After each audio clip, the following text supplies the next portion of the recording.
Hello and welcome to the last video about my month-long trip through Romania. My name is Martin and on this channel I'm sharing my journey as a digital nomad entrepreneur seeking financial freedom. I normally stay in one place for at least a month, but if you've seen any of my recent videos, you probably know that this summer I decided to work a bit less and travel more, and I've spent 1 month traveling around Romania. I've already shared videos about my week-long stays in Timișoara, Brașov and Cluj-Napoca, so make sure to check those out as well, links in the description. But since my goal was to find out how this month-long of traveling would impact me financially and in terms of productivity, I'm sharing my full conclusions in this video, and of course I will also be sharing the parts of Romania that I haven't covered yet in my previous videos. But let's start with why I picked Romania. Well, first of all, I had a lot of things scheduled around it in Europe, including a wedding in Finland and a mini holiday with my brother in Malta, and I was also planning to go back to Albania in August. So it wouldn't have made sense to go far away, so I basically had to stay within Europe. Now Europe is also very seasonal due to the climate, but also due to the summer holidays. And this means that prices go up in typical holiday destinations when the summer starts. And this is especially the case around the Mediterranean or anywhere near a beach. In Albania, for example, I've been renting very cheaply at the coast with a sea view before the summer season started. But prices can easily triple or quadruple during the peak of the summer, and many apartment owners won't even rent out their place at a monthly rate, as they would rather take in bookings at a daily tourist rate. And also in Portugal, if you maybe remember my video about Porto, I rented an apartment in January for €836 a month, but during the summer months these prices easily go up above €2,000 a month.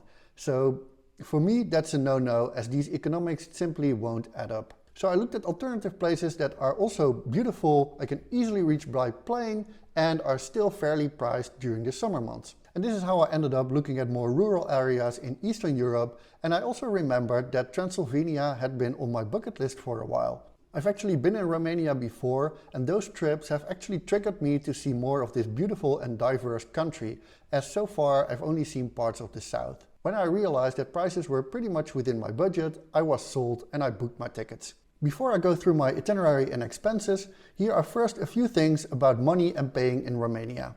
Romania joined the EU back in 2007, but it's not yet part of the Schengen area, which means there are still border checks, but it's expected that Romania is going to be accepted into Schengen very soon. Romania is also eager to join the Eurozone, but this still seems years away. So at the moment the only official currency of the country is the Romanian leu, or lei in plural. At the moment €1 is worth just under 5 lei. Payment cards are also widely accepted in Romania, and personally I rarely came across any place where I could not pay by card, even for a small purchase like a bottle of water. But what I did find a little bit annoying was that I was never able to add a tip to a card payment in a restaurant. So this means that despite being able to pay by card, you still have to always make sure that you have enough small change to be able to pay a tip where applicable. Another positive experience was Wi-Fi, which was widely available with decent speeds at all the places I stayed at and at bars and restaurants, with maybe only a few exceptions. And sometimes the signal was too weak when sitting outdoors on a terrace or something. But if you have a SIM card from any EU country,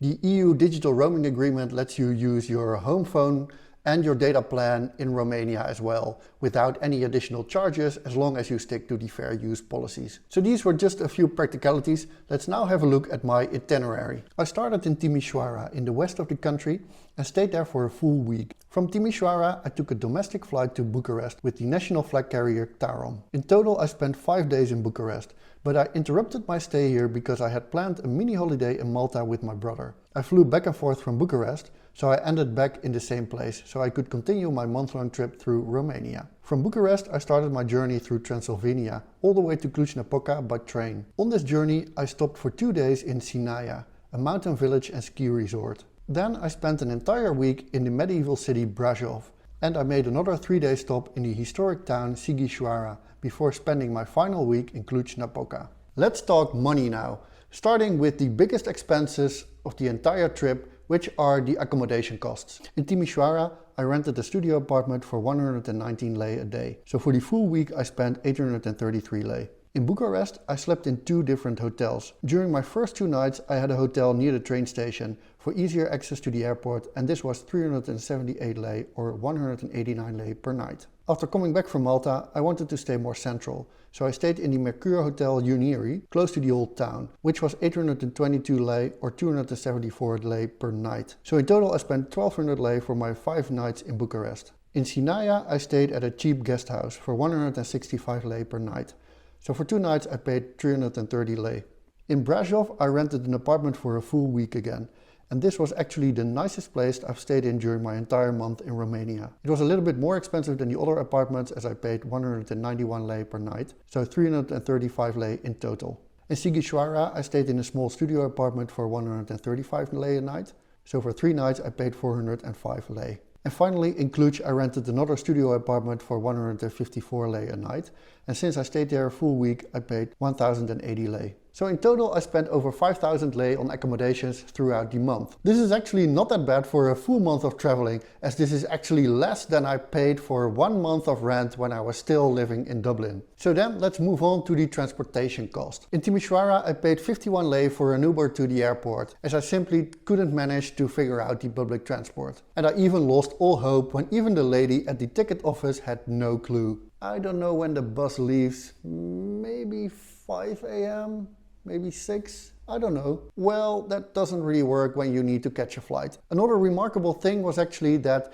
the flight from Timișoara to Bucharest operates 3 times a day, but when I booked the ticket, it totally didn't matter which time or day I picked, as the price was always the same. There were also no additional charges for checking in any luggage or for picking a seat, and I also didn't have to click through 1,000 pop-ups to confirm that I didn't need insurance, didn't need a hotel or a rental car, and no, I was also not offered any lottery tickets on board. The flight wasn't even expensive, as I paid 352 lei, which I think is reasonable. And to be honest, I prefer this 1,000 times over trying to fly for the price of an egg and then complaining about being treated like a chicken in a battery cage. For my trip by train from Bucharest to Cluj, I bought first class tickets.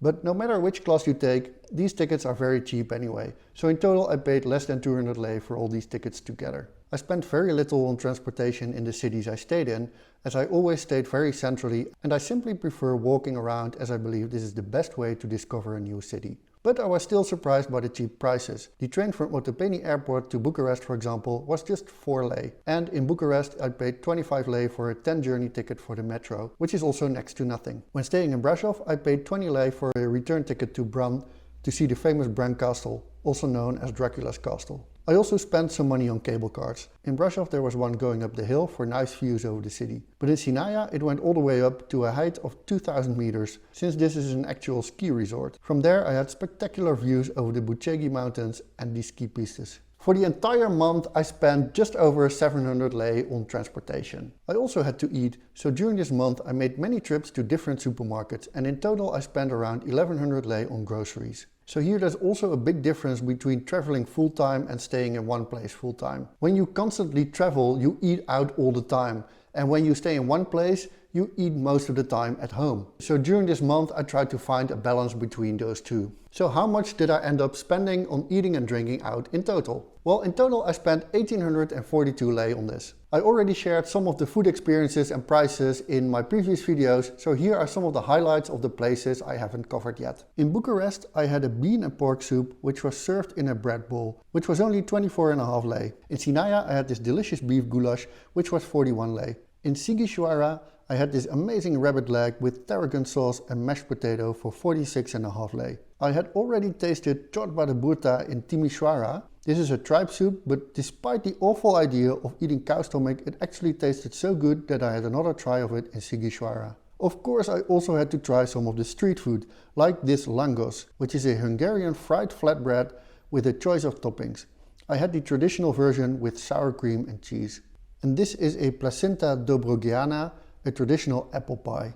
And I had this tuta cu cascaval, a cheese pie, for breakfast. Another expense category is the tickets and entrance fees, and in total I spent 238 lei on this. And here are some of the highlights that I haven't shown before. In my video about Brașov, I've shared that it was great to visit Bran Castle, also known as Dracula's Castle, because it's been on my bucket list for a while.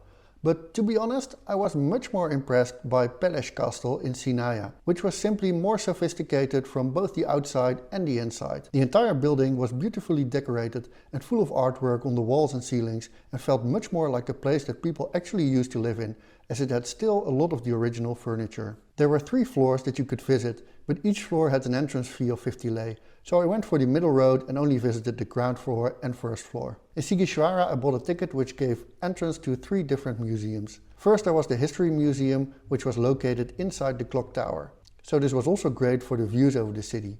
Then there was a small medieval weapon museum and an even tinier one-room museum of torture. Then there were a few uncategorized expenses that included some medication for a foot injury, a haircut, a one-day pass for a co-working space I used in Cluj, and the use of some public toilets. Together, this was all 337 lei. Before I reveal my total spend for the month, I want to be clear about what I didn't include in this. And those are, for example, any business-related expenses that have nothing to do with my stay in Romania. Also, no medical or other insurance, as this depends per person and per country. And I also didn't include any phone or data expenses, as I could simply use my home phone within the EU data roaming agreement. But any local SIM card with a data package wouldn't cost you more than like 20 bucks or something. So here is the final moment. How much did I spend during my entire trip? In total I spent 9,420 lei for my entire 1-month trip through Romania. So this is around 1900 euros, and if I compare this with staying in one place for a month, this faster travel lifestyle is definitely more expensive. Earlier this year I made a video about my cost of living for 1 month in Porto, and this was only 1,262 euros. But I think traveling around in Europe for under 2,000 euros is definitely not bad, and I could have spent a lot more if I did this in more expensive countries, or if I would have traveled at a faster pace, as then I would have spent more on transportation, accommodation would be more expensive, and I would eat out more often. So now that I shared the financial impact, let's have a look at how the month of traveling impacted my productivity. First of all, I don't have a regular job, as I work for myself, and I can actually pretty much determine when and how much I work, which gives me a lot of flexibility. Since I traveled a lot during this month, I didn't distinguish between work days and weekends at all, because many times I traveled to another city during the week, and I also spent a lot of time visiting the places I stayed in. So many times I worked half days, but I also worked a lot during the weekends, and sometimes even in the evenings, and sometimes just from a cafe while enjoying a beer. Well, this might sound very awesome, and most of the time it also felt that way. And especially in the beginning I felt very motivated and productive, as I tried to work when I felt most productive and just went sightseeing when I didn't feel like working. But often moving places also has downsides. While it's great to discover new places, from a practical point of view, you also need to orient yourself again in every new city. Every time I arrive in a new apartment, I always check out the kitchen equipment to get an idea of what I can or cannot cook, and also check what consumables are there, if any,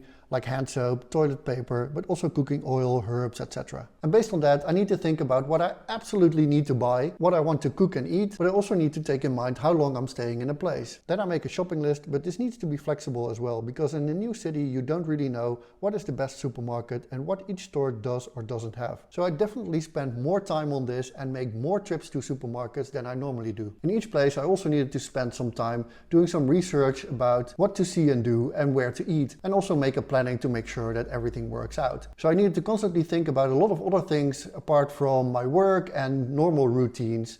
And over time I noticed as well that this can also become a little bit draining. As you can expect, the times that I actually stayed for a full week in a fully equipped apartment were the most productive times of my entire month. Simply because I had more time to settle, I had a better workstation, and I also had more time to spread out all the sightseeing. But I also noticed that towards the end I started to have more difficulty motivating myself and staying concentrated, especially on larger tasks. Of course, I had been planning to work less this month all along, but in the end I still got less things done than I expected and wanted to. And I think this mainly has to do with the fact that I kept going on 7 days a week, and I never took a single day off to just do nothing and recharge my batteries. So in the end I was actually looking forward to stay somewhere for longer, but it also felt like a great test for myself. So traveling more was absolutely fun, and it also gave me a lot of energy and new ideas. But if your goal is to get tons of work done, then it's simply better to stay in one place for as long as possible or as long as your passport allows. So now I also fully understand why many digital nomads decide to slow down after traveling for a while. So what's your opinion on this? I'm curious to hear this,